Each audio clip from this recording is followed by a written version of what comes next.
Bem-vindo ao podcast Mente Blindada 24/7. Eu sou o Gustavo Dantas e hoje eu tenho o general da Aliança, professor Fábio Gurgel, faixa coral de jiu-jitsu, 4 vezes campeão mundial no Hall da Fama da IBJJF. Para quem não conhece, a gente tem muita gente nova no jiu-jitsu que começou a assistir agora as coisas, de repente não sabe muito a respeito. Então, vai compartilhar a história aí com a gente, tanta experiência para compartilhar. Eu já acompanho seu trabalho há muito tempo, desde a época do Vale Tudo, do Grajaú, que eu assisto, já acompanho a sua história. Então, muito legal. O pessoal que, de repente, não sabe muito a respeito da sua história, pessoal novo, vai poder saber mais. E os fãs, lógico, que são muitos deles, vão também escutar várias histórias interessantes aí. Então, cara, muito obrigado de estar no podcast. Obrigado você, Gustavão. Um prazer estar contigo aí, batendo esse papo. Pô, um programa tão legal, contribui tanto aí para a nossa comunidade, né, cara? Acho que a gente tem que cada vez fazer mais isso, né? Acho que tentar ajudar as pessoas a atingirem seus objetivos e usar o jiu-jitsu que a gente aprendeu como ferramenta para isso, né? Acho que esse é o recado principal de tudo que a gente acaba fazendo, né? Tentar melhorar a vida das pessoas de alguma maneira através do jiu-jitsu. Muito obrigado pelo convite, uma honra estar no teu podcast aí. Eu acho muito legal.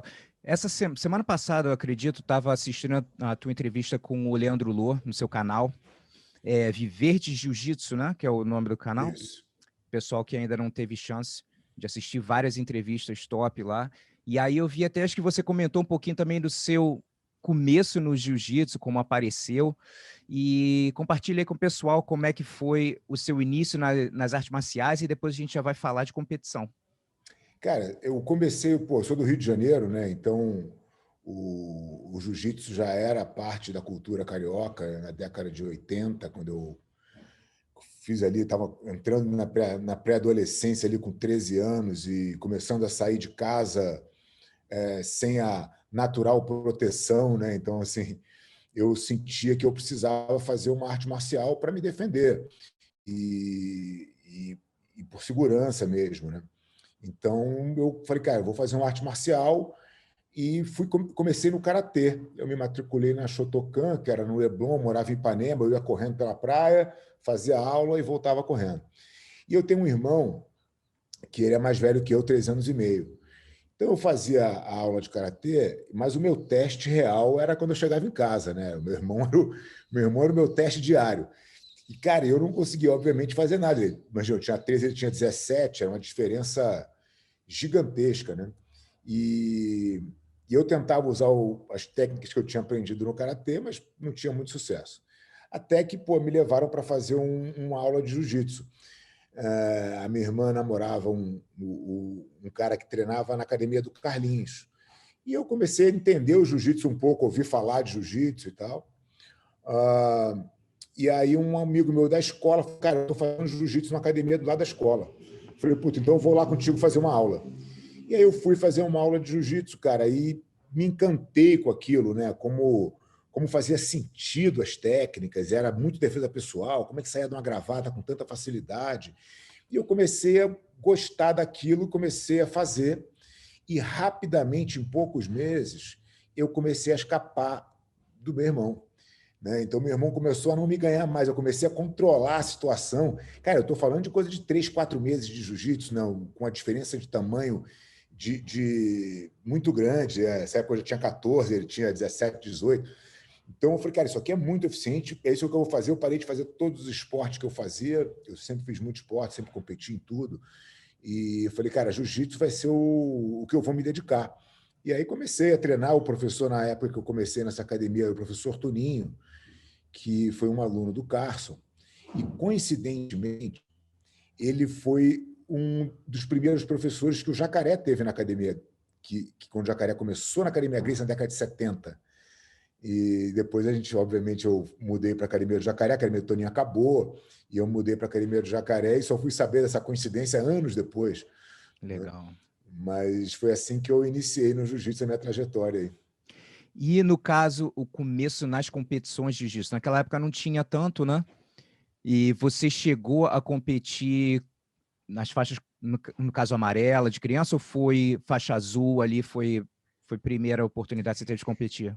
Cara, você sabe que eu passei pela faixa amarela, depois a graduação era um pouco diferente, não tinha as faixas intermediárias, né? Não tinha.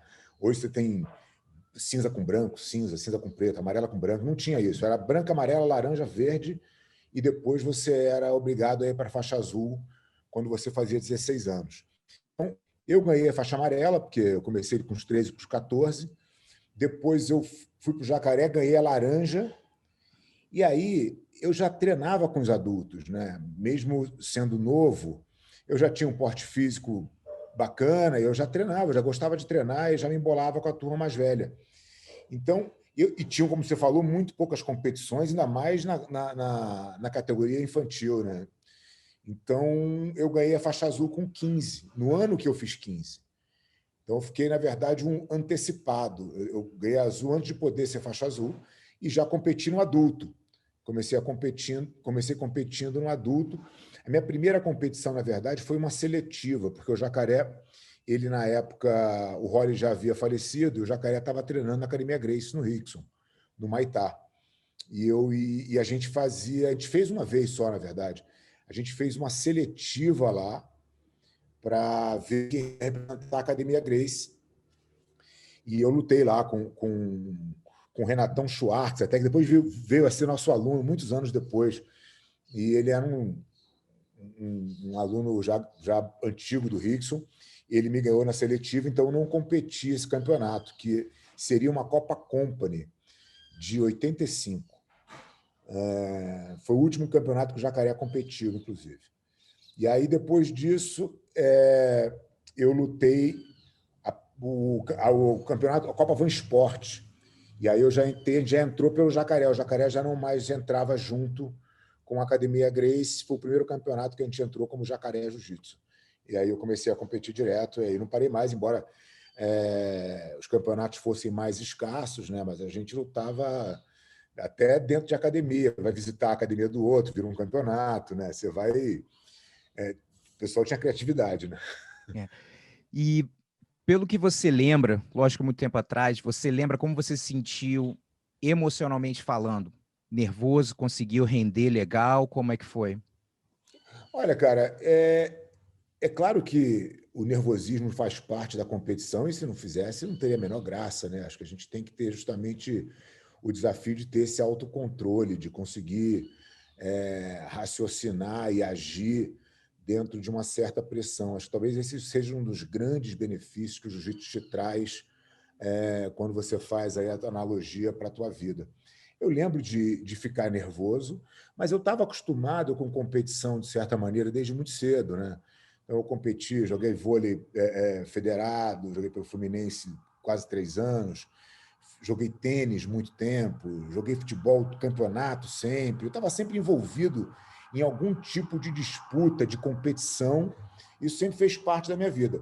O jiu-jitsu, a diferença é que, cara, que era uma luta, né? Então era uma questão ali de você subjugar ou ser subjugado. Isso tem um peso diferente nessa questão de adrenalina. Mas eu sempre lidei muito bem com o lado esportivo. Para mim, ganhar e perder sempre fez parte da história. E eu me lembro que eu sempre rendi. O primeiro campeonato que eu disputei, como eu falei, eu era ainda nem juvenil, não era pré-juvenil, estava lutando de adulto, fui vice.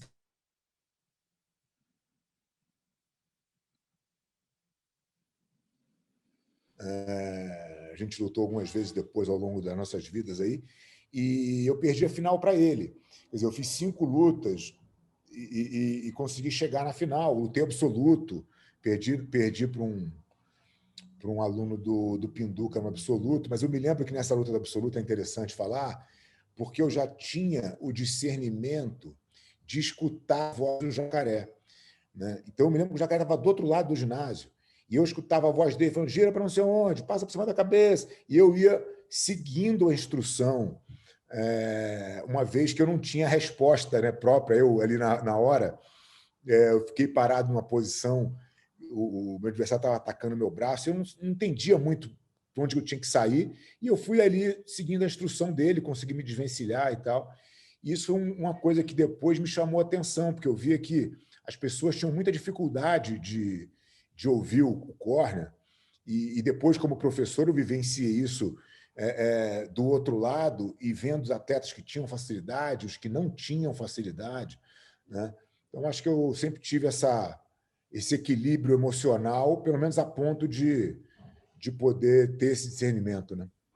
Qual foi o momento nessa época de faixa colorida que você sentiu a tua confiança dando uma subida? Eu sempre fico curioso, porque eu acho que acredito que tem momentos na jornada que você sente aquela confiança, às vezes, de repente ganhar de alguém que pô, já tinha uma certa experiência.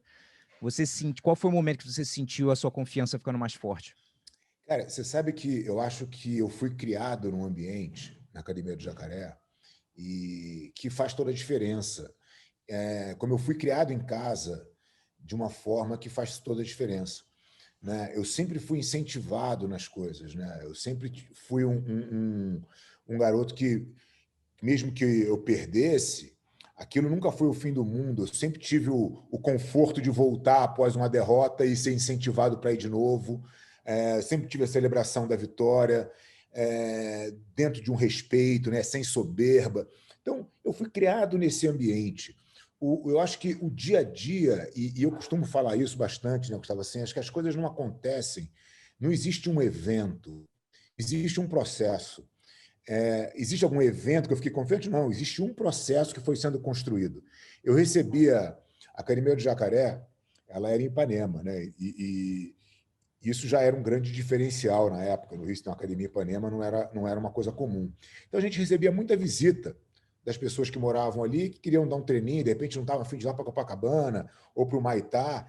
A gente recebia muita visita de caras super graduados, né? Alunos do Hollis, alunos do Rickson.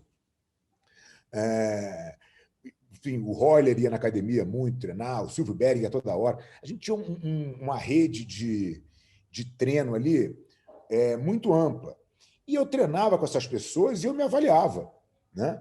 Então, assim, quando eu ia para um campeonato de faixa roxa, eu falava, cara, o que eu posso encontrar de diferente? Isso aí era uma coisa que o Jacaré falava para a gente. Eu falava, cara, o que você acha que você vai encontrar diferente, tecnicamente, do que você tem aqui? Nada. E se a gente encontrar, ótimo, que a gente vai aprender, mas é muito difícil você encontrar. Então, você não tem que se preocupar com o desconhecido, né? Então, eu sempre tive acredito, uma dose de confiança e uma alta, né? O que não se confunde de maneira nenhuma com a soberba de achar que é melhor do que ninguém, mas eu sempre me senti muito capaz, né, de ser diferente, de fazer diferente dentro do jiu-jitsu. Desde o dia que eu decidi que eu viveria de jiu-jitsu, eu sempre falo, cara, eu preciso fazer diferente, porque o que eu olho aí na frente não é o que eu gostaria de ter para a minha vida. Então, mas conseguia visualizar que outras oportunidades se abririam ao longo do tempo, né? Quem imaginaria que a gente estaria batendo papo aqui, virtualmente, num podcast para milhares de pessoas lá atrás? Eu acreditava que coisas incríveis iam acontecer, eu continuo acreditando. Eu não sabia o quê, eu só precisava me dedicar e fazer diferente dos outros. Isso mesmo. Muito legal você falar isso que você teve oportunidade desde o começo, como você falou, numa academia muito sólida e foi construindo esse processo da confiança.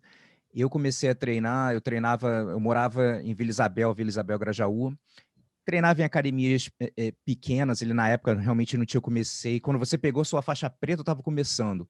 Uhum. E com certeza eu tive um problema muito grande com confiança. Porque, pô, aquela síndrome de vira-lata, pô, mas eu tô aqui nessa academiazinha aqui, não sei o quê.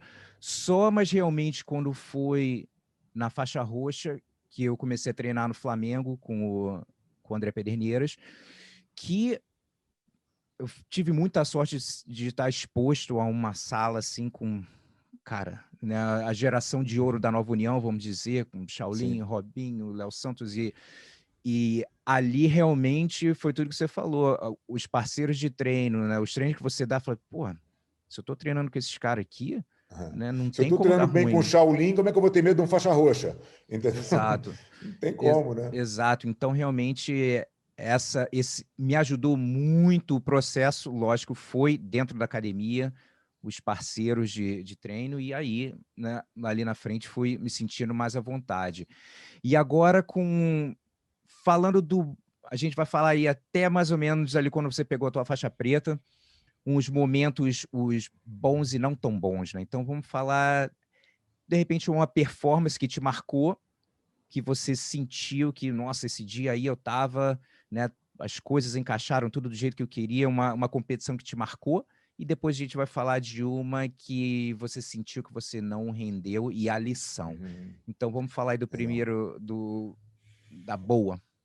Cara, você sabe, ó, só para completar o raciocínio da passada, a Academia do Jacaré era uma academia muito pequena, né? Assim, eu sou o primeiro faixa preta dele, a gente estava falando de um universo, só que a gente tinha muita visita. O Jacaré sempre foi um cara muito aberto, né? A busca de conhecimento, então a gente sempre teve esse intercâmbio lá. E eu acho que a gente sempre teve, na verdade, no Jacaré, eu sempre tive a sensação igual ou muito parecida com a que eu tinha em casa. Uma total tranquilidade de que, independente do resultado que fosse, eu seria acolhido, entendeu? Seja na celebração da vitória e seja numa derrota, né? Então, respondendo à tua pergunta, eu tive uma performance uma vez, eu estava lutando num campeonato de faixa marrom, e eu estava na final com o Ricardo, um atleta do Carson. Ele era mais leve, mas ele subiu de categoria, eu desci também, a gente se Qual o encontrou nome no dele? médio. Deu uma cortadinha? Ricardo Jucá. Hum. E a gente se encontrou lá no campeonato do Monte Líbano. E aí eu me lembro que ele me puxou para a guarda, cara, e eu fiquei ali meio controlando, assim, meio mais travado, uma luta horrível. Durante 8 minutos eu fiquei, cara, basicamente congelado, sem conseguir me desvencilhar da guarda, mas sem arriscar, sem tentar também, né? E aí acabou a luta, eu ganhei o campeonato até, e peguei minha medalha e tal, mas um gosto meio estranho, né? Eu sabia que realmente eu não tinha performado, embora eu tivesse ganho. Cara, eu cheguei na academia na segunda-feira, feliz, né? Campeão e tal. E os alunos da academia vibravam, porque a gente era uma academia pequena, eu era o mais graduado, e o Gi, né? Mas assim, quando eu cheguei na academia, o Jacaré, assim, talvez tenha sido a única vez que ele realmente me fez uma crítica mais dura, né? No sentido de falar, cara, para você fazer isso que você fez lá, eu não sei para que você treina tanto, entendeu? Porque você não lutou, você não se permitiu, você não. E, cara, e aquilo foi de encontro com o meu sentimento, né? Do que eu tinha sentido realmente da minha performance na época.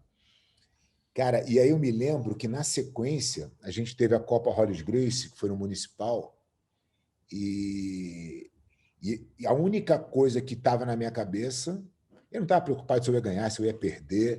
Eu falei, cara, a única coisa que vou me preocupar aqui, eu vou lutar jiu-jitsu do momento que eu entrar no tatame até o tempo acabar, eu vou fazer o meu melhor. Talvez tenha sido uma das grandes performances da minha carreira, mesmo na fase colorida ali, de faixas coloridas.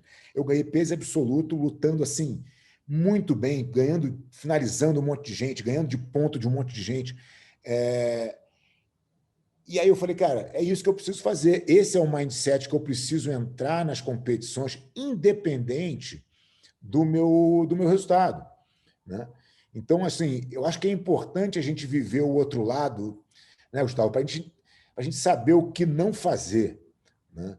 Eu acho que acaba que isso me ensinou a entender qual era o ponto emocional que eu deveria pisar no tatame toda vez que eu entrasse para competir, né? E aí os gatilhos que eu tinha para chegar naquele ponto, naquele momento, quando o cara me chamasse para pisar no tatame, porque não adianta antes, né? Às vezes antes você está na área de aquecimento, está valente, pô, daqui a pouco dá aquela murchada, o cara te chama na hora errada, você não consegue ativar de novo e luta no molde errado, né? Não, muito legal. E no caso de performance não tão boa, de repente essa performance que você teve de marrom antes foi uma delas, porque foi a lição que você aprendeu, né? Total, foi total. E assim, de novo, cara, eu já lutei bem e perdi. Isso, o ganhar e perder não é o mais importante. Porque se você se predispuser a buscar o seu melhor, né, e construir esse ponto onde você sabe que daquele momento você vai performar bem, porque você está emocionalmente equilibrado, o resultado é consequência do que você do que você treina, da tua técnica, né? O problema é quando você pode ser muito bom tecnicamente, mas se você não tem esse gatilho, não sabe se colocar naquele momento no teu melhor, é aquela história, fala assim, pô, o cara é melhor que o outro, mas não ganha, entendeu? Ele não ganha por um motivo, né? Com certeza. Uma das coisas também que eu comecei a estudar mais a respeito da parte mental, até porque eu tive muita dificuldade, mais novo de performar, tal, por isso que eu comecei a me interessar mais, e fui vendo vários erros mentais que eu cometi, esses que você mencionou de focar no resultado, medo de errar, são coisas que acontecem ali. Qual é um erro, assim, muito comum que você acredita que, de repente, você já cometeu no passado e você vê hoje em dia os alunos cometendo? Você já mencionou alguns, né, mas qual um erro mental que chama bastante a sua atenção do competidor? Cara, assim, eu acho que as pessoas têm, assim, têm mentes muito diferentes, muito distintas, né? Os atletas, em geral, cada um se comporta. Por isso que eu acho muito complicado você tentar botar todo mundo na mesma caixa, porque as pessoas têm histórias de vidas diferentes, né? Então, por exemplo, sei lá, o Serginho Moraes, que era um cara que, pô, teve uma carreira competitiva no jiu-jitsu fenomenal, ele era um cara que, cara, você via ele na arquibancada comendo biscoito de chocolate, tomando Coca-Cola, da mesma maneira que o Tererê fazia, né? E o cara ia lá numa alegria, e aquilo que ele adorava aquele momento lá. Tem gente que, se tomar uma Coca-Cola e comer um biscoito de chocolate na arquibancada, vomita as tripas antes de entrar para lutar, porque acha que fez tudo errado e se culpa e não consegue performar. Então, as cabeças, cada um tem que achar o seu caminho, né? Eu, como professor, sempre tentei entender os meus atletas de uma maneira que, cara, que cada um ache o seu próprio gatilho. O cara fala assim, mas eu como no café da manhã ou eu não como no café da manhã? Eu falei, você já testou comer e não comer? Testa, pô. Vê o que você sente melhor, entendeu? Você tem que ter um ritual que você acredite que te faz bem. Não importa qual ele seja, porque isso vai fazer muito pouca diferença, né, cara? É claro que tem todo o componente físico aqui que a gente não está. A gente está falando da parte mental. A gente tem que chegar lá, você tem que chegar num estado de espírito para competir que é o teu melhor. Que ritual você cria para chegar lá? Cada um tem o seu, né? Então você tem que aprender a criar esse ritual, e isso vai ficando, quanto mais você compete, isso vai ficando automático num ponto que vai ficando fácil, né? Você chegar ali. Então, pô, quando você tem um ritmo de competição muito grande, por isso você fala assim, o cara está sem tempo de luta, o cara está sem competir há um tempão, ele não consegue se colocar naquele. É muito mais difícil, né? O cara atingir aquele momento, né, cara? Aquela paz de espírito, aquela concentração, aquele alerta que ele precisa estar para competir, se torna mais difícil de alcançar. Então, acho que as pessoas são diferentes, cara. Acho que a gente tem que respeitar e os atletas, né, o pessoal que está nos escutando aí, eu acho que eles têm que testar, Com sabe? certeza. Tentar, cara. Deixa eu ver se eu fizer isso, melhora. Se eu pensar isso vai me gerar uma gasolina a mais aqui para eu entrar realmente ativo, né? Entendendo, cara, que a gente tem poucas coisas que, na vida em geral, né, que a gente controla. E na luta não é diferente. Tantas coisas podem acontecer que estão fora do seu controle, que você ficar pensando muito nelas, cara, te gasta uma energia e te tira do foco principal, que é a única coisa que vai fazer você ganhar uma luta, que é a sua ação. A sua ação é a única coisa que você controla. Então, quando eu vou entrar numa luta, e eu fazia esse exercício sempre, era falar, cara, o que eu vou fazer primeiro? né? Então, pô, assim que eu tocar a mão na gola desse cara aqui, eu vou dar um tiro na perna imediatamente. Ou eu vou agarrar isso aqui, vou tentar controlar isso aqui. Eu tinha a minha ação programada. É claro que isso muda, porque depende da ação do outro que você não controla, né? Exato. Mas as tuas a cabeça voltada para as coisas que você controla te dão muita tranquilidade, né? Do que você ficar imaginando as possibilidades que são infinitas, que você não controla. De repente, você começa a endeusar o cara do outro lado, como se ele fosse né, um super-homem, porque você. Não, porque esse cara é bom nisso, esse cara é bom naquilo, esse cara. Tem uma passagem engraçada, uma vez o cara. O Marcelinho estava aquecendo. O Marcelinho é um dos caras que tem a melhor cabeça de todos os atletas que eu já tive. Ele estava aquecendo para lutar, e aí passou um cara do lado dele e falou: cuidado, que ele tem um triângulo muito bom. O Marcelinho olhou para mim e falou: porra, esse cara, eu estou preocupado com o triângulo do cara. Eu vou fazer o que eu sou bom. Estou preocupado com o que o cara é bom.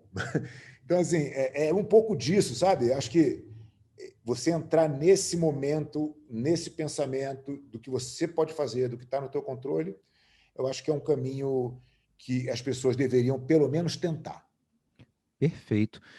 E como é que era você olhando as competições, né, no final dos anos 80, começo de 90, aquela rivalidade que tinha no Rio, como é que era ter esse equilíbrio de ter performance, mas não posso perder para os caras, né? Eu estava conversando com o Gordo semana passada, fiz uma entrevista com ele, e ele mencionou como o Jean-Jacques, que é um dos maiores da história, falava, cara, ele não lutava como ele treinava na academia, não rendia tanto. Todo mundo falava que ele era, pô, muito, muito melhor na academia.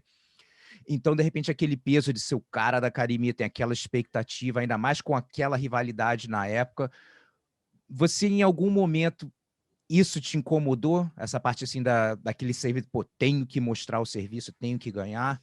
Cara, eu acho que a gente tem no jiu-jitsu, no geral, a gente foi criado de uma forma para se tornar invencível, né? Isso é uma cultura da família Gracie, né? Você vê o Hélio Gracie até pouco antes de falecer, ele falava isso: meus filhos são invencíveis, meu jiu-jitsu é invencível, né? Então a gente absorveu essa cultura. Então perder para a gente sempre foi um negócio muito difícil, né? Então é claro que eu já lidei com esse tipo de pressão de não poder perder, e isso muitas vezes comprometeu minha performance, né? Porque compromete a performance, não tem jeito. Você não pode perder de jeito nenhum. De repente, você faz 2 pontos no cara, você quer que o tempo termine. Você quer ganhar, é só o que importa para você ganhar. Quando você tira o que importa é eu ganhar, e bota no lugar, cara, o que importa é eu lutar muito bem, performar muito bem dentro do que eu treinei, dentro das coisas que eu gosto de fazer, para me testar, para evoluir, cara, o resultado, via de regra, é melhor no segundo caso, né? E você, obviamente, não carrega a pressão de ganhar e perder. Às vezes você vai pagar o preço, às vezes você vai perder por excesso, né? Quantas vezes não aconteceu? Você está lutando tão solto que você perde, entendeu? Então você tem que achar esse equilíbrio, cara. Eu não quero perder, mas eu não quero comprometer o meu jiu-jitsu, porque desde o começo ser competidor para mim fazia parte de um processo, né? Jiu-jitsu era a minha vida, quer dizer, eu sabia que eu não ia parar o jiu-jitsu depois que eu parasse de competir. Não era só a competição que importava. Era, cara, quem vai ser o Fábio nessa história aqui? Né? Que o Fábio vai. Que mensagem que o Fábio vai passar? Né? Então, eu não queria ser o cara que ganha sem fazer nada, entendeu? Isso para mim não tinha muito valor. Então, é óbvio que eu já lidei com essa coisa, né, de não poder perder, porque a gente vinha dessa cultura de não poder perder de jeito nenhum.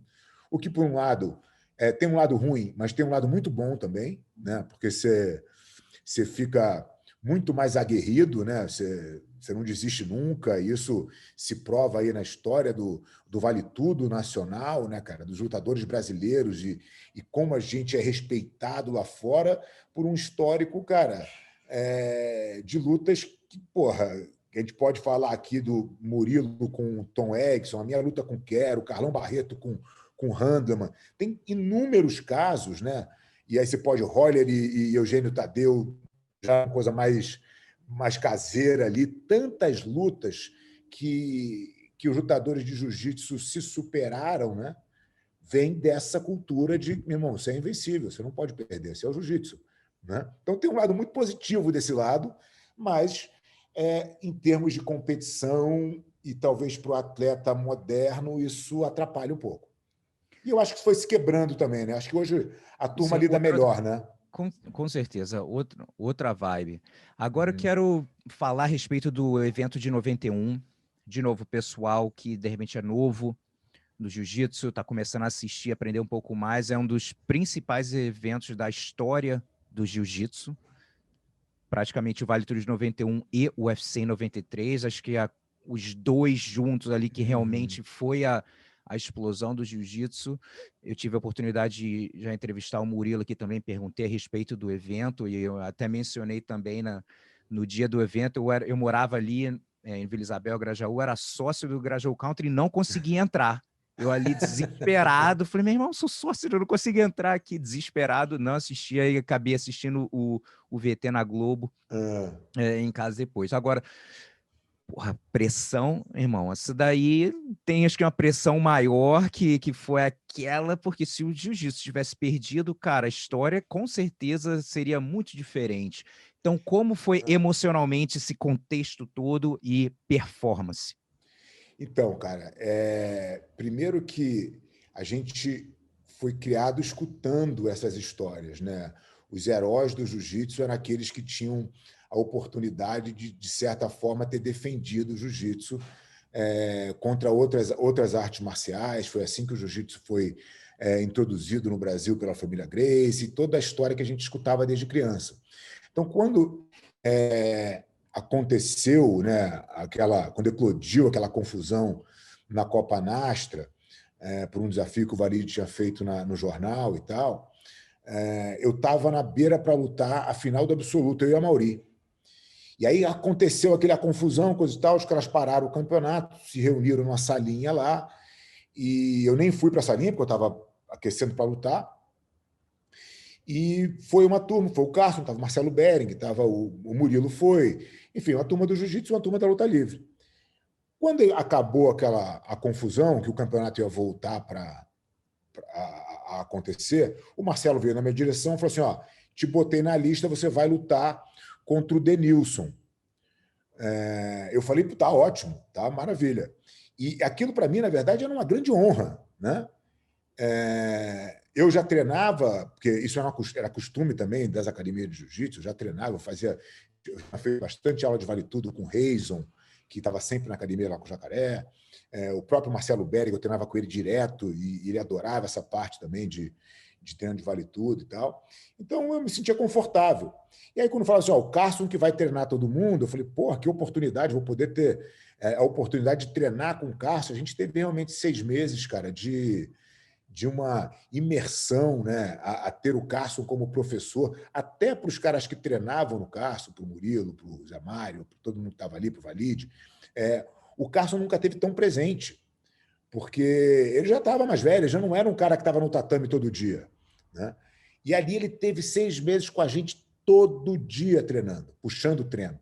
Então foi um grande aprendizado, fiz grandes amigos ali, pô, Murilo, Zé Mário, Amauri, Valide, todo mundo ali ficou muito meu amigo. E a gente tinha essa coisa de representar o jiu-jitsu. Então, é claro que a gente sabia da responsabilidade, né? E para isso, cara, como é que você retribui, né? Cara, faz o seu melhor e mais um pouco, né? Então, pô, durante 6 meses, cara, era só o que a gente fazia. Era treinar, estudar jiu-jitsu, voltar a treinar de novo, preparação física, boxe. Assim, eu já treinava muito para a época, né?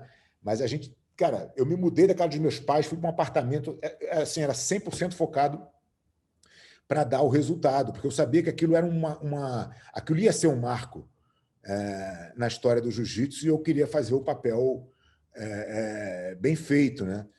E aí eu posso te dizer, cara, que talvez aquele evento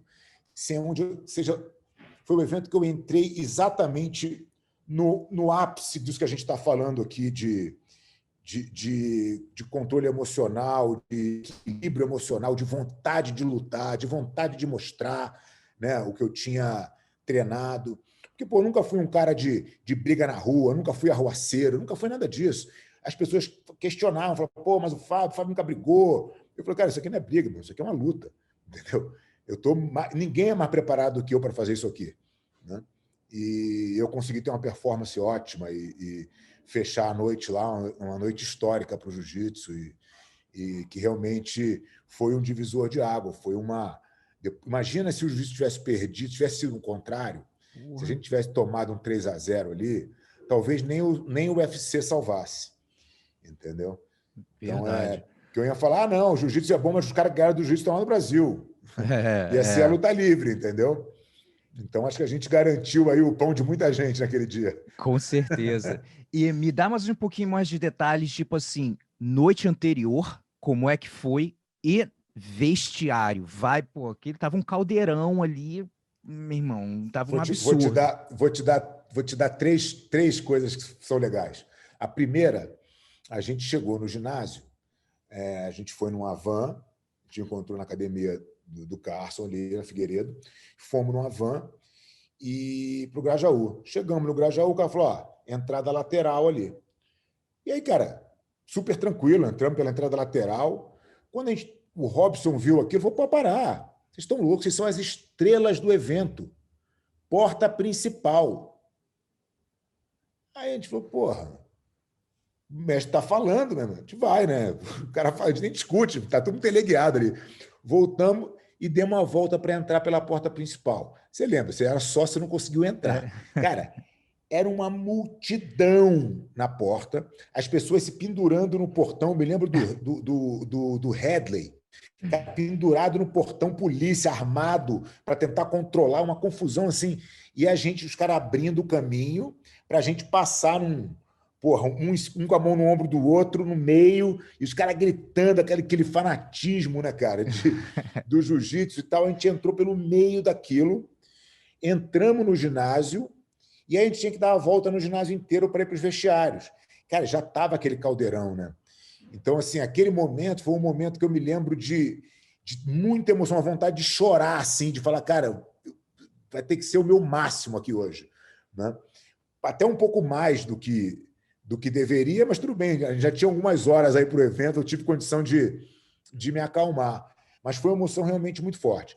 Aí a gente entra no vestiário e a gente tinha um vestiário que tinha uma área de aquecimento, assim, tudo muito precário, né, cara? Muito precário. O ginásio do clube ali, pô, você conhece.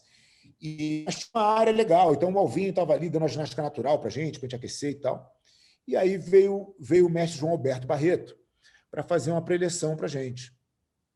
E aí, cara, a frase que eu me lembro dele com muita clareza, como se fosse agora, ele estivesse me falando aqui, ele falando para nós três, para mim, para o Murilo e para o Valide. Falou, meus filhos, vocês treinaram muito para estar aqui, isso aqui, vocês precisam receber isso como uma grande honra de representar o jiu-jitsu, coisa que eu já fiz muitas vezes na minha vida, talvez uma das maiores honras que eu carrego na minha história. E eu queria dizer para vocês o seguinte, a gente não tem como prever o que vai acontecer lá em cima, mas eu quero que vocês entrem lá com o espírito de que o corpo de vocês é do jiu-jitsu. Então, um nariz, um dente, um olho, um braço, tudo isso vai virar medalha de guerra, né? Nosso corner não tem toalha. Desejo a vocês que vocês façam uma performance maravilhosa essa noite e vamos aí, entendeu? Então, esse era o espírito. Aí o Valide foi o primeiro, foi porrada no meu gênero, chegou no vestiário gritando, aquela euforia e tal. Eu e o Murilo se destacou para não entrar na onda da euforia.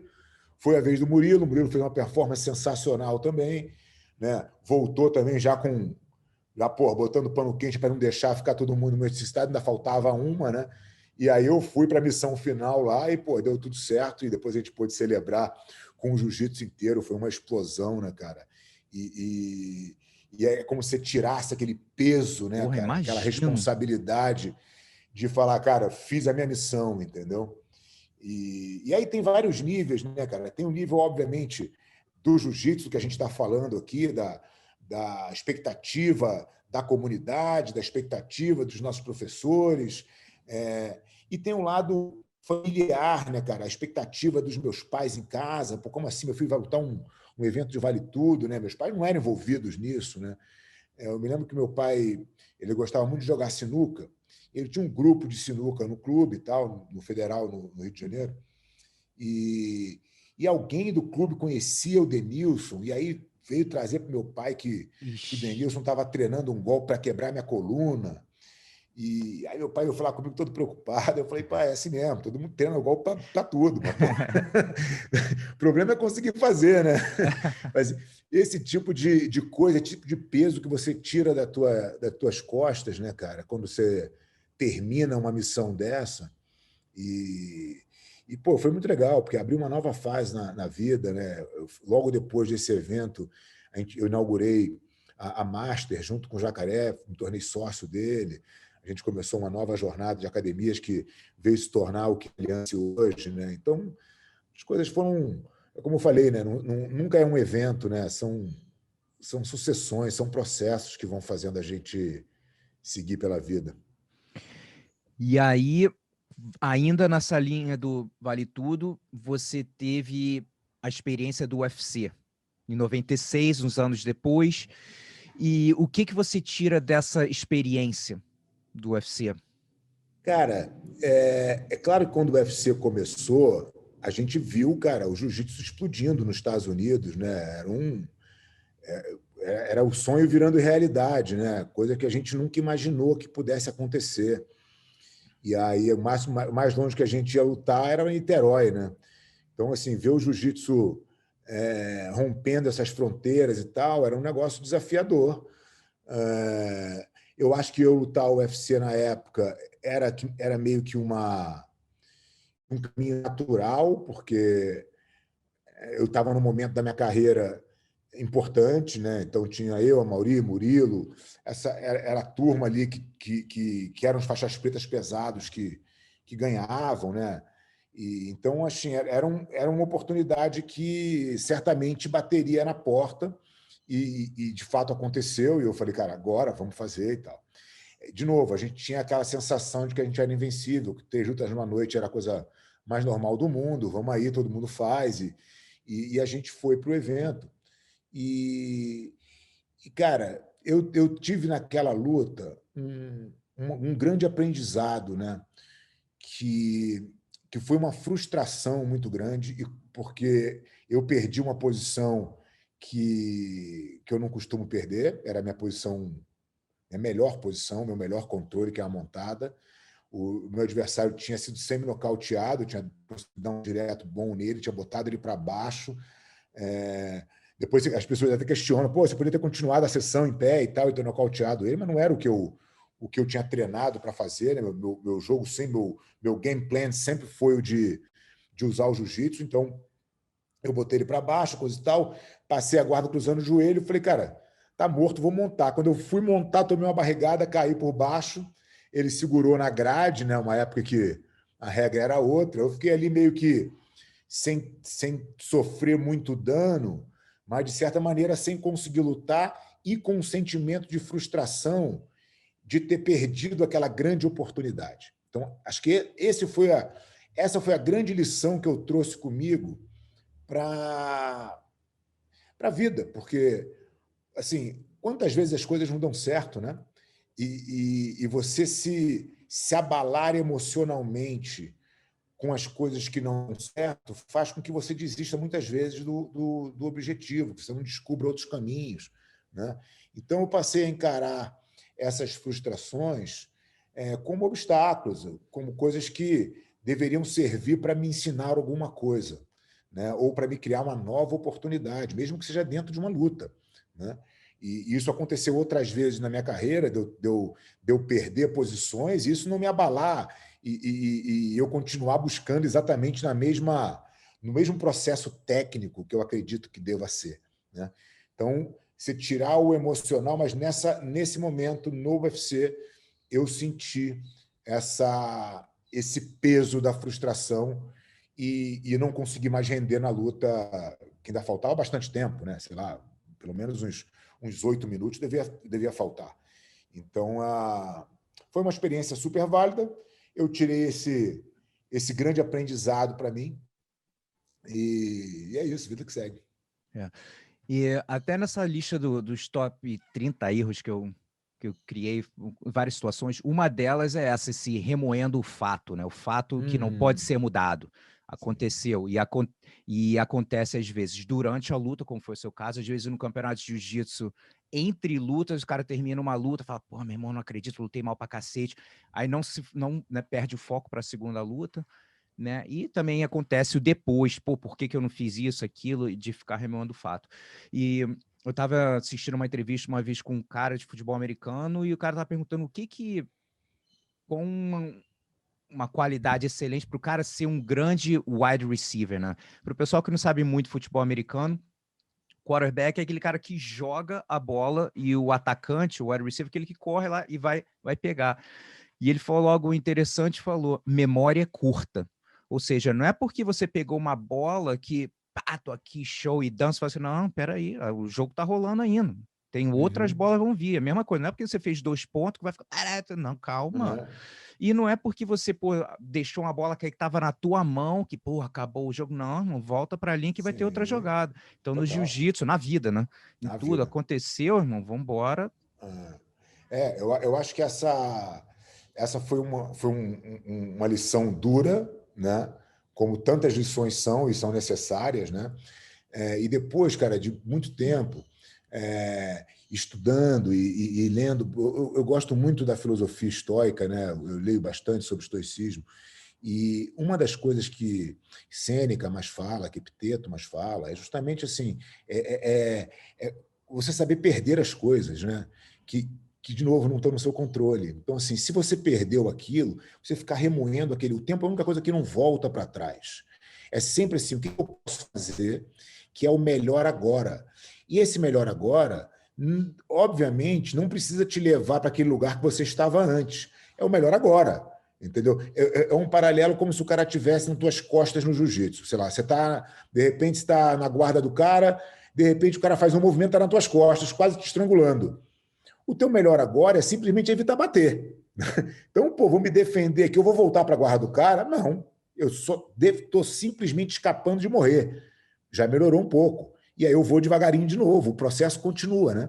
Então, quando a gente tira essa frustração, como você bem falou aí, ajuda muito você a caminhar na vida sem ficar se lamentando e tentando achar culpados para tudo que acontece, né, cara? Eu acho que isso é um erro comum e grave das pessoas tentarem culpar outras coisas, ou a natureza, ou a sociedade, ou o que for, né? Tentar achar sempre um culpado para não ter que fazer o caminho de novo. Isso mesmo.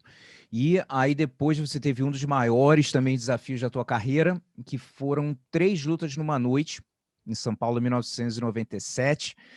E, cara, já é difícil fazer uma luta na época sem tempo, era 30 minutos, não sei, era Era 30, 30 minutos, 30 30 minutos. minutos sem luva, ou luva era opcional, o que for.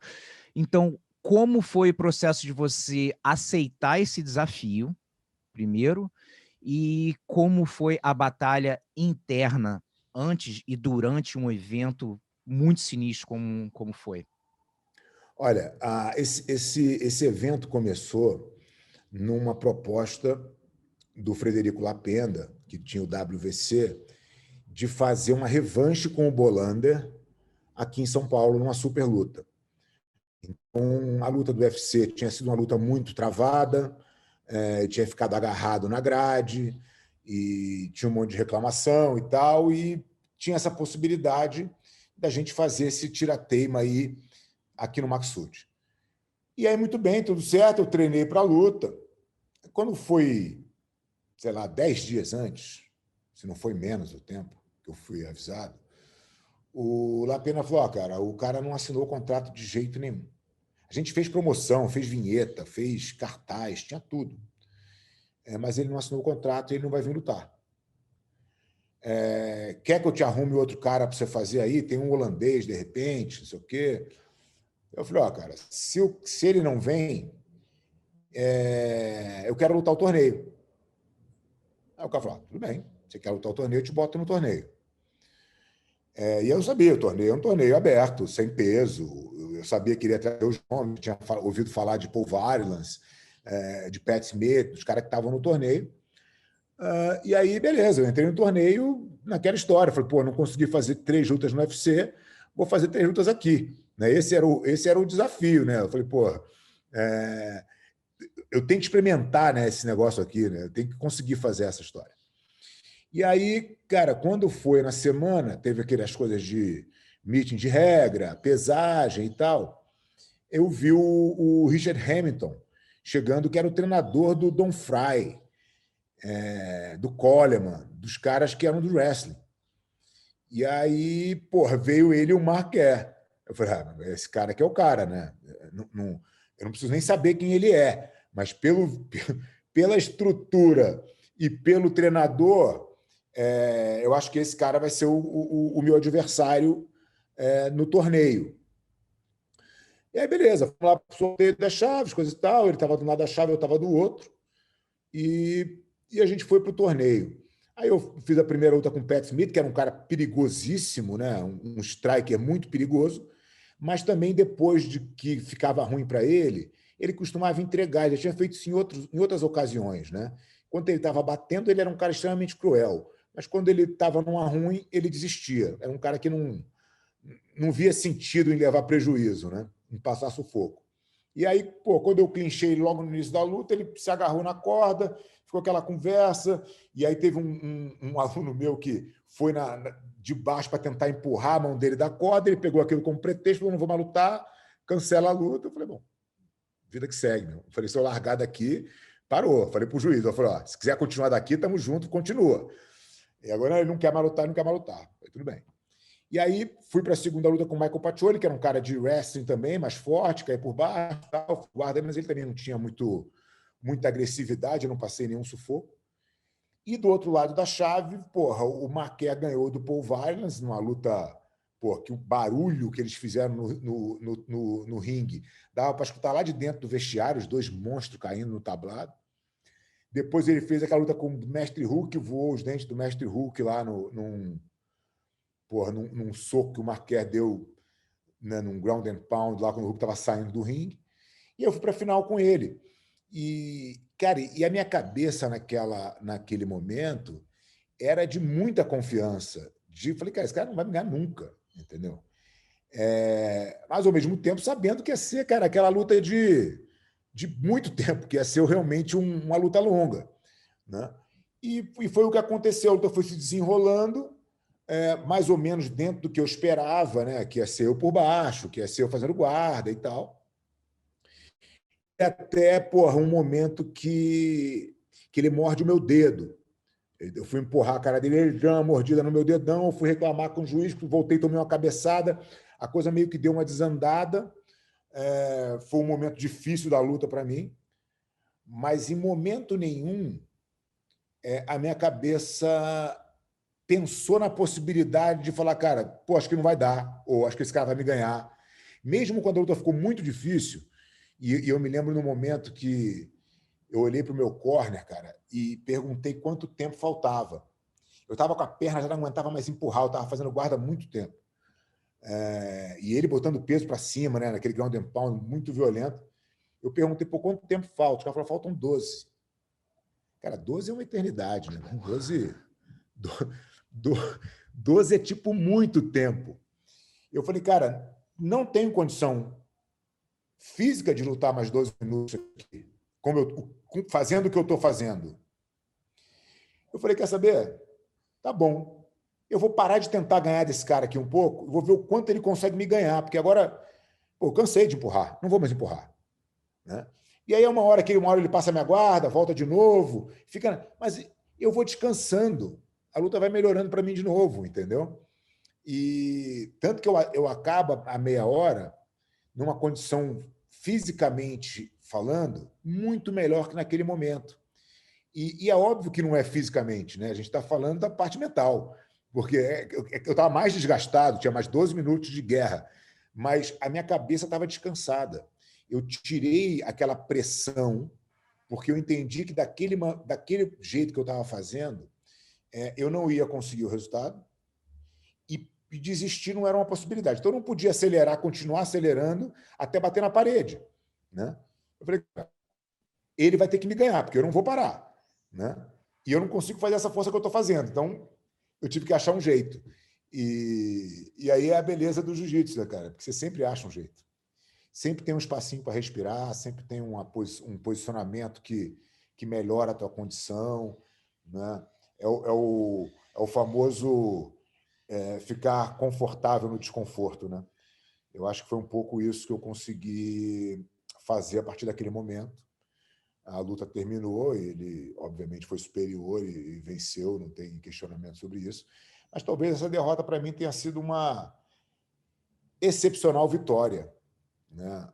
No final, quando você contabiliza as coisas, eu acho que foi uma grande vitória. Talvez se eu tivesse ganho aquela luta, a minha vida tivesse ido para um outro rumo, que de repente não era o que eu mais gostaria de fazer, né? Então, acho que no Aconteceu final do que tinha que ser. aconteceu, assim, sempre é o que tinha que ser, mas eu acho que o resultado que foi depois daquele evento, olhando para trás, foi benéfico, entendeu? Cara, depois da luta, eu não sei se eu lembro, acho que vocês de repente se encontraram no dia seguinte, foi alguma coisa assim. Ele teve uma infecção horrível por causa acho que do dente, né? O soco que ele deu no Mestre Hulk, não foi alguma coisa assim? Teve umas complicações? Ele deu o soco no Mestre Hulk e abriu entre esses dois ossinhos do soco da mão aqui. E aí o negócio estava infeccionando, né? A mão dele já estava muito inchada pela infecção do corte. E ele estava em São Paulo, perdido, né? Não conhecia ninguém e tal, tinha pouca estrutura. E aí me ligaram, me falaram que ele estava com a mão assim e tal, e eu falei, cara, vou procurar meu médico aqui, o cara atende ele, liguei para o meu médico, mas ele falou, pode mandar ele vir aqui. Ele foi no meu médico, e na verdade, meu médico salvou ele, porque se ele pega o avião daquele jeito, ele tinha uma chance realmente de ter uma complicação muito grave pela infecção, que aquilo ia generalizar. E aí, quando ele saiu do meu médico, ele foi na minha casa me agradecer, né? Então, a gente devia ter ali uns 3 dias a gente lutou num sábado, isso devia ser uma segunda ou terça-feira. E ele foi na minha casa, ele estava com um montão de galo na cabeça, eu estava todo quebrado também, ainda na rebordosa, né? Ferido, né? E foi legal. E foi engraçado que ele entrou na minha casa e falou, pô, por que você luta, cara? Por que você... Pô, você tem uma casa tão legal, você mora tão bem, pô. Porque na cabeça dos caras, ele só fazia o negócio daquele por dinheiro, né? E eu falei, cara, a gente não luta por grana, isso aqui é a consequência do negócio, né? A gente luta aqui por um outro propósito, né? E ele não tinha entendido isso até então. Depois ele, obviamente, entendeu, né, como é que os brasileiros funcionavam. Depois ele começou a entender o meio da luta muito melhor. Ele estava no início da carreira dele. Depois ele ganhou, porra, tudo que ele disputou, né? Pride, UFC, ADCC. Ele foi talvez o melhor atleta que eu enfrentei, né? Assim, na carreira, assim, um cara muito, muito forte, muito completo, com a cabeça muito boa, né? Então, foi uma experiência. Show. Agora, voltando um pouco, é só falar um pouco da parte agora de pano, mas de faixa preta já, e falar um pouco também de uma boa e não tão boa performance ali na faixa preta, ali já chegando né, depois do Vale Tudo, do Grajaú e tal, e aí performance que vem na sua mente, a boa e a não tão boa. Cara, eu ganhei a faixa preta em 89, né? E Grajaú foi em 91. Então, eu tinha pouco tempo de faixa preta quando aconteceu, mas eu tive uma... Assim, as minhas lutas com a Mauri sempre foram lutas muito difíceis para mim. A Mauri sempre foi um adversário muito duro. O jogo dele me atrapalhava muito e ele era melhor do que eu em pé. Então, era muito difícil tirar ele do trilho, né? Então, as lutas do Amaury, quando davam certo, davam muito certo, mas quando davam errado, puta, era difícil de fazer qualquer coisa, né? E eu tive uma performance numa luta que eu tive com ele no Forte da Urca, que foi muito legal, que ele entrou e errou. E eu caí nas costas dele. Então, eu já comecei fazendo 4, e depois eu fui costas montadas, que eu fiz 16-0 nele, estiquei o braço dele no final. Foi uma luta muito diferente, né, do que era esperado de uma luta minha com a Mauri, onde era sempre ali muito próximo, a disputa era sempre muito acirrada. Então, acho que essa performance com a Mauri foi uma performance boa. Performance ruim... Puta, deixa eu pensar aqui. Uma performance ruim. Você sentiu que, de repente, não rendeu o que você gostaria, né? E, de repente, qual foi a lição? É que, assim, quando a gente perde, a gente tende a achar que, puta, não rendi o que eu poderia render, mas tem muito mérito do outro, né? Sei Com lá, se eu pensar certeza. aqui na final de 98, eu vinha do bicampeonato mundial e fiz a final com o Saulo, que era um cara que vinha de uma outra geração, né? Ele era um cara mais novo, que já tinha treinado comigo várias vezes, quer dizer, e a gente tinha uma proximidade, porque ele era aluno do Royler e eu treinava bastante com o Rickson na época, então tinha ali uma certa proximidade, e eu perdi a final para ele. Mas, se você for olhar, eu não tive uma performance incrível, mas ele lutou muito bem, né? Então, é muito mais mérito dele do que culpa minha. Então, acho que é difícil, porque isso sempre está atrelado. Por isso, quando eu te dei o exemplo da performance ruim com a vitória, acho que ela é mais genuína, sabe? Assim, porque o cara, quando te ganha, pô, você vai tirar o mérito do cara para falar que a tua performance que foi ruim. A tua performance foi ruim, de repente, porque o cara te anulou completamente. Pô, você não conseguiu fazer nada porque o cara foi melhor do que você mesmo, né? Então, acho que tem um pouco dessa história. Eu acho que toda luta que você ganha ali, cara, perto, né? Eu tive algumas, sei lá, posso te dar de exemplo aqui, Mundial de 97 foi um dos melhores mundiais que eu lutei, que eu ganhei a categoria, fui vice no absoluto, perdendo para o Mauri numa luta igual, que podia ter ido para qualquer lado. Eu fiz uma primeira luta da categoria muito ruim contra o Léo Dalla, entendeu? Um 0-0 horroroso, que se desse para ele não podia reclamar, entendeu? E ganhei, entendeu? Mas a minha performance foi péssima, né? Eu fiz uma luta uma vez com o Austrégésilo também, cara, que foi uma luta horrível. E no finalzinho deu uma queda, faltando 10 segundos para acabar, que uma performance horrível, né? Então, assim, tem várias performances ruins que acabam dando certo, mas que você sabe que você lutou mal, né? E eu sempre saía com a mesma sensação daquele meu evento da faixa marrom. Falei, não, você não pode cair nessa armadilha, você não pode se contentar em ganhar desse jeito, né? Então, normalmente, quando eu tinha uma performance ruim, eu vinha numa sequência boa depois, entendeu? Porque eu vinha me cobrando não cair naquilo de novo.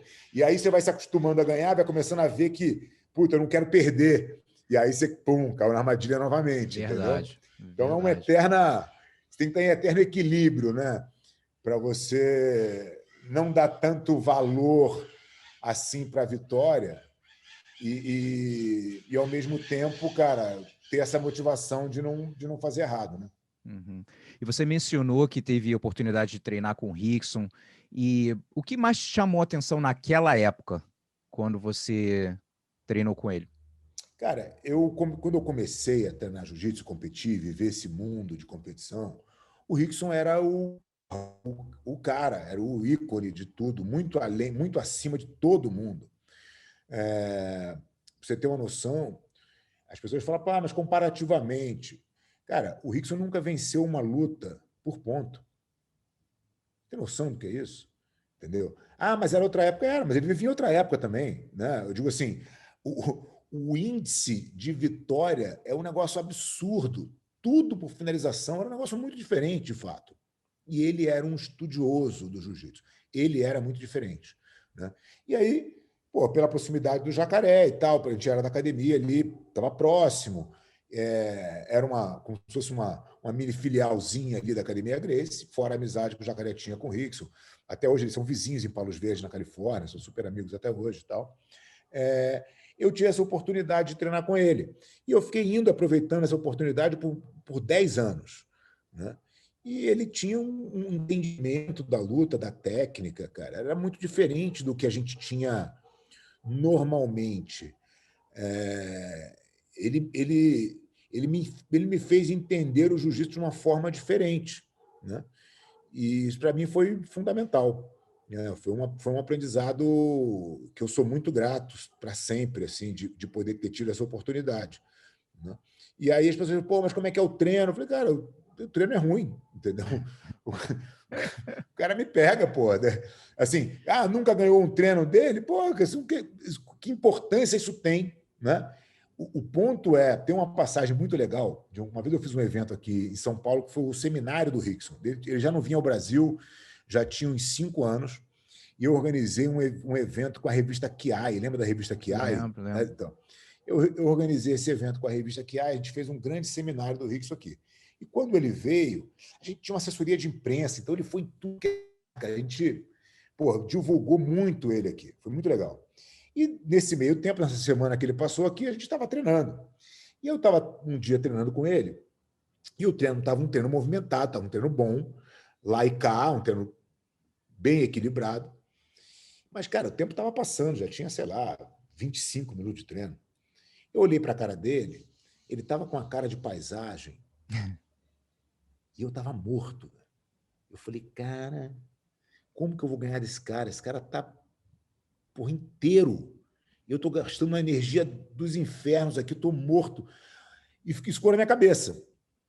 O treino continuou, eu estava por cima, estava confortável para mim. Daqui a pouco ele me inverteu e aí começou o horror. Porque começou aquela mensagem na minha cabeça, pô, você está cansado e ele não está. Pô, estou achando de sair de baixo agora, pô, é o Rickson que está em cima. Ih, ele montou. Ih, não sei, está com a mão na gola. Resultado final, obviamente eu bati. Quando eu bati, ele caiu morto para o lado. Ele estava tão cansado quanto eu, ele simplesmente não estava demonstrando que ele estava cansado. Né? Então, talvez tenha sido, dentre tantas coisas que ele me ensinou, em tantas aulas que ele teve a generosidade de me ensinar, talvez essa que ele não teve o real objetivo de fazê-lo tenha sido uma das lições mais importantes que eu aprendi. Entendeu? Muito Você legal. não mostrar para o seu adversário, para o seu inimigo, quando você está fraco, você mostrar que você está forte, né? Quando você está forte, talvez possa ser o momento de você mostrar que você está fraco. Né? A arte da guerra, né? Essa lição, no caso, eu aprendi vendo muito o Shaolin, que realmente tinha muito, lógico, sempre teve muito gás. E ele sempre também focava em estar controlando a respiração para não mostrar. Então, volta e meia, o nego falava assim, pô, terminava aquele scramble gigante, voltava na área e falavam para ele, porra, meu irmão, não sei como tu não cansa. Ele, porra, tu não acha que eu não canso? Porra, tu dá um sprint, meu irmão, de 30 segundos. Só que você tem que botar aquela cara de pôquer, meu irmão, de que, sabe, não, tá tudo tranquilo, tá em paz, e tem que praticar isso, né? O Shaolin é um dos atletas que mais me impressionou na geração dele, não só pela qualidade técnica, que é obviamente inquestionável, mas, cara, um físico, né? Uma predisposição física impressionante. E é o que eu ia falar, eu nunca vi o Shaolin dar uma bufada. Né? O Shaolin, Marcelinho, Cobrinha, os caras estão sempre com a cara como se não tivesse acontecendo nada. Né? E isso realmente é treino. É você controlar a hora que você está com aquela vontade de fazer cara feia, não fazer. Entendeu? E não é fácil. Né? Então, o Shaolin foi o primeiro que me chamou essa atenção. Ele é um cara que, apesar de ser poucos anos mais velho que ele, é um cara que sempre me inspirou muito pela realmente a dedicação dele desde cedo. Treinava muito forte desde muito cedo e ia fazer as preparações físicas dele lá, doida, que ele mesmo queria fazer, ia para a praia dar tiro, ia para fazer escadaria, fazer o que for. E realmente ele é um cara assim da galera que eu convivi realmente o cara mais disciplinado que eu conheci no jiu-jitsu, no caso, assim, de amigo meu, que eu tive chance de ver, realmente impressionante. E uma cabeça também muito boa, né? Essa mente blindada mesmo. Quem vem na sua mente, assim, quando eu falo mente blindada, de atletas que já passaram pela tua mão? Lógico que tem tanta gente, você já falou do Marcelinho também, mas muita gente, né? Muita gente, cara, muita gente. Eu acho que, pô, Marcelinho, Cobrinha, Bernardo Faria, cara, tem muita gente com uma mente muito boa, né? Pô, Malfacine, Serginho, puta, muita gente, cara. Até injustiça ficar falando nome, que eu vou deixar um monte de gente de fora, que muitas, também, às vezes, atletas que se destacavam até por isso, né? Mas esse é um fator que eu entendo no jiu-jitsu ser um grande diferencial, né, cara? Você vê hoje, eu estava batendo um papo com o Lô, né, lá no back-to-back. O Lô é um exemplo, né, cara, eu falei para ele, tem caras que no jiu-jitsu são caras que dão um jeito, né, de ganhar. Pode estar tudo errado, vai estar tudo dando errado, o cara dá um jeito e ganha, entendeu? E o Lô é um desses caras, né? O Lô é um cara que, cara, pode estar dando tudo errado, cara, ele sempre tira uma carta da manga e a coisa dá certo para ele, né? E se eu for ver, ele não é o atleta modelo, entendeu? Ele não é nada disso, ele tem uma cabeça muito boa, né? Acho que ele é um competidor nato mesmo, sabe? Um cara que gosta de ganhar, que acredita que pode ganhar e que bota para jogo, né? Que tem o skin in the game, né? Que eu acho que isso é uma outra coisa que, se você não tiver, se você não correr risco, se você não tiver disposição de botar a cara quando ninguém quer, entendeu? É nessas horas que você... Eu fico pensando aqui, né, voltando lá na história de 91, cara, se eu não tivesse falado imediatamente que eu estava dentro, talvez outra pessoa tivesse entrado no meu lugar. Com certeza. Já pensou, velho? Entendeu? Então, assim, se eu tivesse titubeado por um segundo, talvez eu tivesse perdido aquela grande oportunidade, entendeu? Então, eu acho que ter o skin in the game é uma condição, porra, básica, né? Para quem quer viver da luta, para quem quer, na verdade, ter sucesso na vida, né? Isso mesmo. E a gente está chegando no final. Tem mais duas perguntinhas para você, Fábio. Primeira, de repente, compartilhar alguma resenha, alguma história interessante, principalmente das antigas, viagens, coisas assim que, de repente, te marcaram, né? Alguma coisa que vem à mente. Putz. Cara, você sabe que a gente tem o jiu-jitsu, né, como eu estava falando anteriormente, a gente tinha um universo tão pequeno, né? O jiu-jitsu, eu ia para um campeonato de jiu-jitsu quando eu era faixa azul, faixa roxa, faixa marrom. Cara, eu conhecia todos os inscritos de todas as categorias, né? Era um negócio tão intimista, né? Que você tava e de repente, cara, essa explosão, né, de campeonatos internacionais e as categorias que você vai ver lá, você conhece meia dúzia dos cento e tantos inscritos, né? O jiu-jitsu mudou para uma realidade muito diferente e a gente faz parte dessa história, porque a gente foi acompanhando cada passo, né? Cada pequena evolução, a gente estava junto. A Federação Aliança foi fundada em 93, a federação foi fundada em 94, o primeiro campeonato oficial, né? Teve aquele brasileiro em 93, que era o Mameluque, depois foi fundada a Confederação Brasileira em 94, o UFC em 93. Então foi um movimento meio que junto, e que a gente surfou essa onda. Então, quando tinha os primeiros campeonatos que tinham fora do Brasil, eu não estava nem mais lutando, não estava nem mais competindo, né? Quando começou o Mundial, saiu em 2007, foi o primeiro Mundial na Califórnia, né? Então a gente viajava, cara, todo mundo junto, né? Fazia aquelas excursões do time, era assim, a sensação de pertencimento que aquilo trazia para os atletas, cara, era um negócio espetacular que hoje a gente não consegue mais fazer, né? Hoje a coisa ficou tão mais profissional, cada um tem o seu jeito, né? mas aquela época teve um campeonato, talvez uma das viagens mais legais que a gente fez. Acho que foi um pouco o fim do ciclo, de enquanto a gente ainda conseguia controlar todo mundo junto ali. A gente fez um mundial e a gente fechou um hotel grande para fazer um camp de treinamento. Então, a gente fez a semana do Mundial toda de Qual treinamento. ano é isso? Isso foi 2014, talvez. 2014 ou 2015. Foi o ano do 10º Mundial, que a gente ganhou o 10º título. Então, acho que foi 2015, que a gente ganhou 2016 o 11º, aí perdemos 17, 18. Então, foi 2015. A gente levou uma equipe de filmagem, fizemos um mini documentário da Aliança, né, com todos os nossos atletas. Cara, foi uma experiência e eu me lembro de estar sentado na mesa de café da manhã com o Jacaré, com o Gigi, né, olhando aquilo, por uma equipe, galáctica, né, cara? A gente tinha um time de faixa preta, imbatível, né? A gente fazia normalmente 5, 6 finais em 10 em Mundial. Era um negócio assim, muito longe dos outros. E aí a gente comentando, cara, falou assim, tu lembra que a gente ia competir no Fonseca, que era do outro lado da Ponte Rio-Niterói, aquele ar de zinco, aquele calor, né?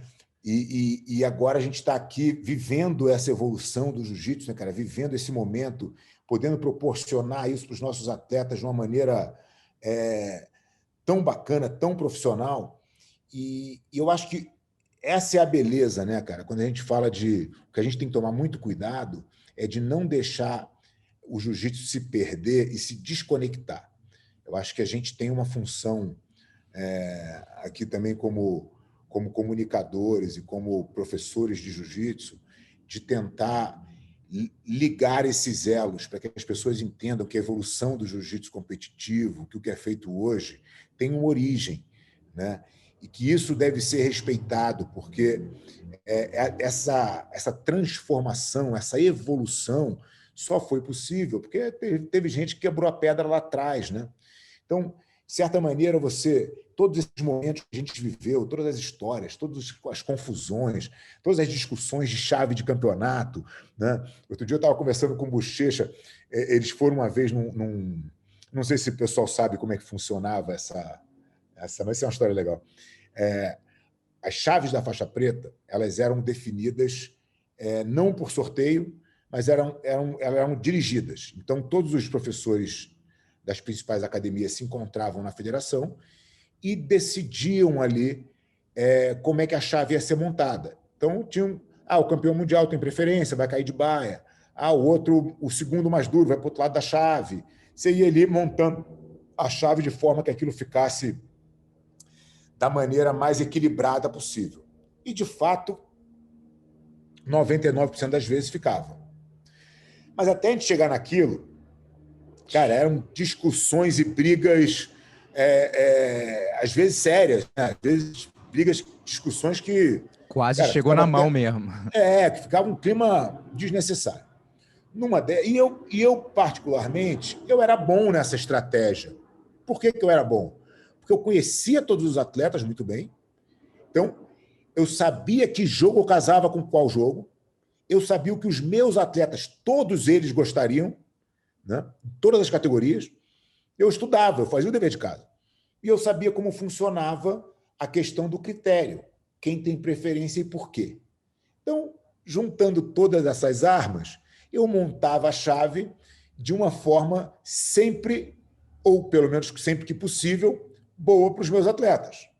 Isso gerava uma raiva nos caras, né? Os caras, o Fábio que monta a chave. Eu falei, cara, eu não monto a chave, eu estou seguindo o critério, você está aqui junto, a gente está montando junto.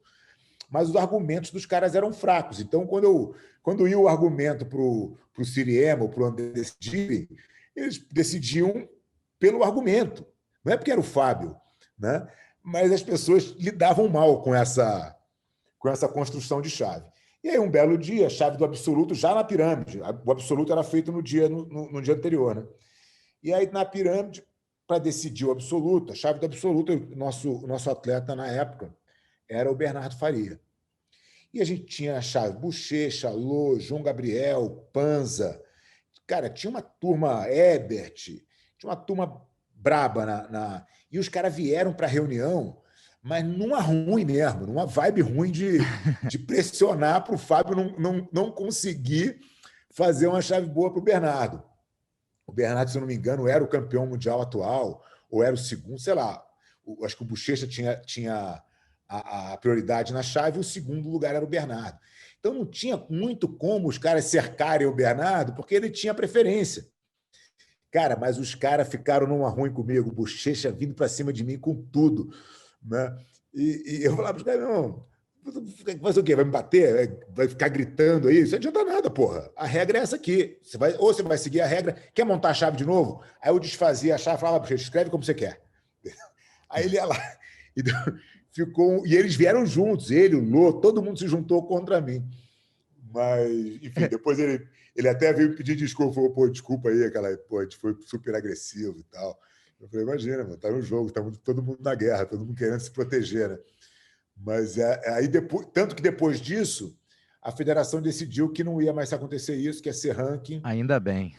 Que caiu agora, cai como cai, é assim que é, e acaba que você tem o primeiro ano estranho, o segundo ano ainda entende que não ficou ideal, mas todo mundo se acostuma, e eu acho que foi mais um passo evolutivo aí no jiu-jitsu.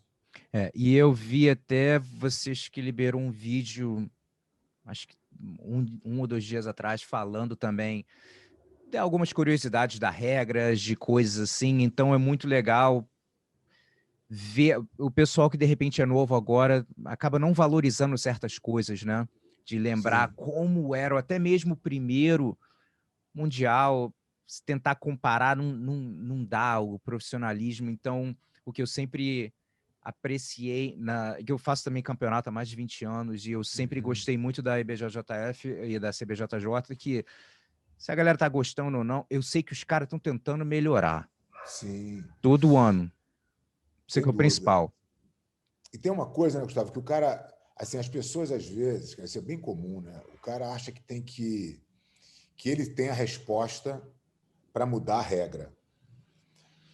Que ele teve um insight lá, mas ele não consegue pensar 2 passos depois nas consequências daquela mudança.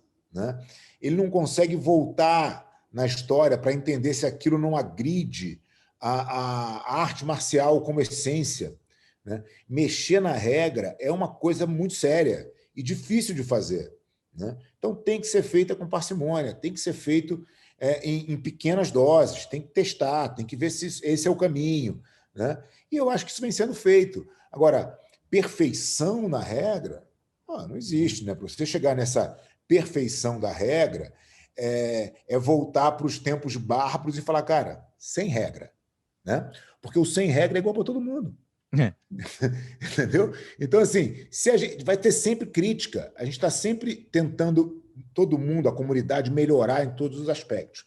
Agora, querer chegar com a bala de prata para corrigir a arbitragem é uma utopia, né? Isso não vai acontecer nunca.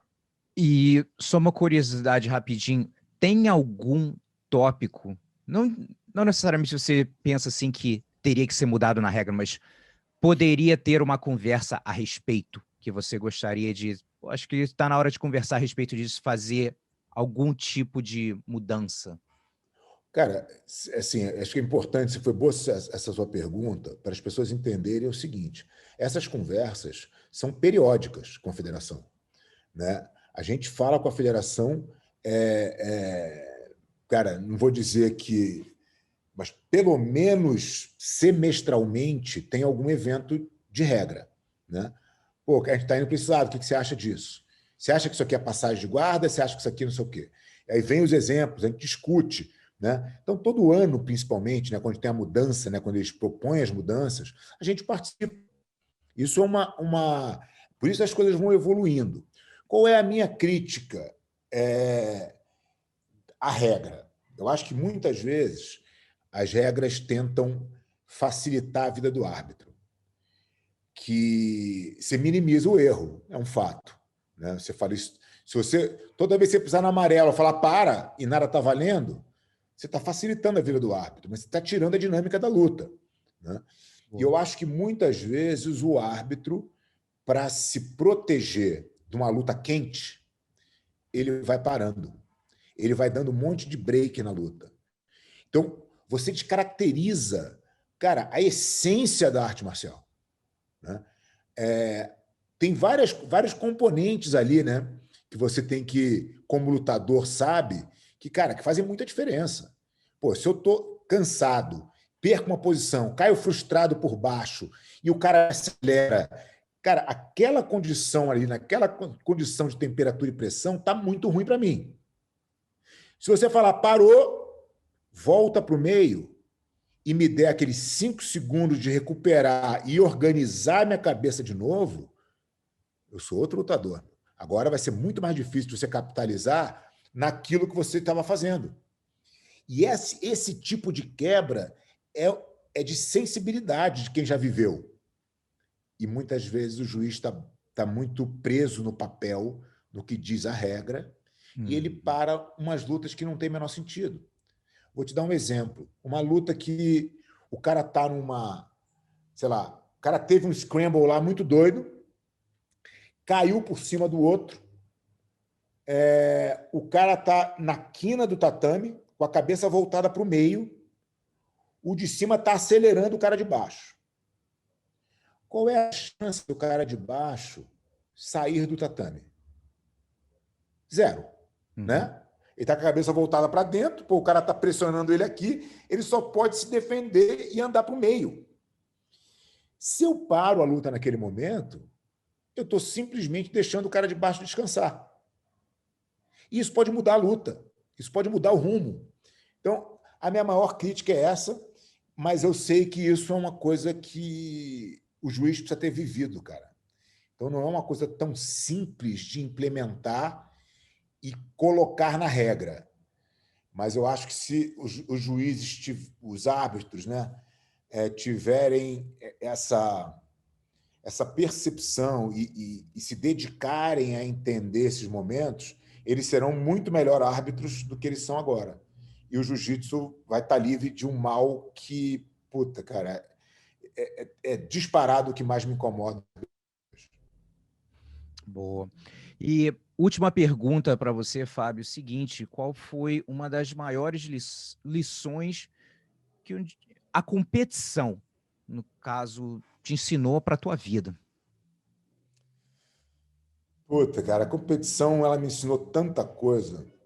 A gente pode botar aí, obviamente, as óbvias, né? Como disciplina, como respeito, respeito pelo seu adversário, respeito pelo ambiente, né? Respeito pelo momento, né? Respeito pelo esporte, pela luta, pelo duelo, né? Eu acho que o respeito ele aí extrapola o conceito na sua magnitude mesmo, porque você está ali num momento de respeito àquilo tudo que representa. Todos os caras que já passaram, já construíram para que aquilo fosse possível naquele momento, a todos que virão depois, um respeito ao jiu-jitsu, né? Acho que a competição me ensinou muito isso. A competição, o prévio da competição, o que você faz para se botar hábil e apto a competir, que é a trajetória, pô, te ensina, sei lá, talvez tudo que eu sei na minha vida, né? Porque tá dentro desses processos, desses milhões de pequenos eventos que vão acontecendo no teu dia a dia e que vão te ensinando lições e vão te melhorando como ser humano, né?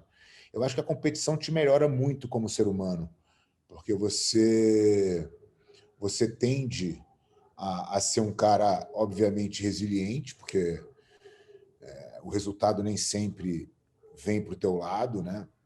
Eu acho que você aprender a perseguir não só o resultado, né? Mas você perseguir o seu caminho, e o resultado vai ser a consequência disso para o bom e para o ruim, né? Você aprender as coisas é uma coisa que a competição te coloca de forma quase que obrigatória.